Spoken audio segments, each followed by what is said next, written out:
നെഹ്റു പുറത്തും തട്ടി നന്നായി എന്ന് പറഞ്ഞു. ഗുഡ് എന്ന് പറഞ്ഞു. അത് മതിയല്ലോ നമുക്ക്. അതെ അതെ.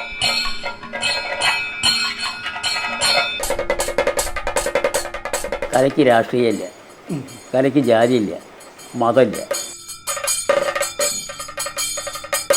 അപ്പോൾ 55 കൊച്ചുകുട്ടിയായ ഇന്ദിരാഗാന്ധിനെയും 80 പ്രധാനമന്ത്രിയായ ഇന്ദിരാഗാന്ധിനെയും കാണാനും സ്വീകരിക്കാനും ഉള്ളൊരു ഭാഗ്യം ആശാന് ഉണ്ടായിട്ടുണ്ട്. ഉണ്ടായി എന്ന് വെച്ചാൽ രണ്ടാമത് ഞാൻ അധ്യാപകനാണ്.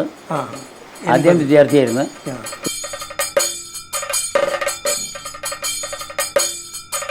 കലയും കലാകാരൻ്റെ രാഷ്ട്രീയവും കുഴക്കണത് ശരിയല്ല. ഹൈദരാലിയാണ് പാട്ട്.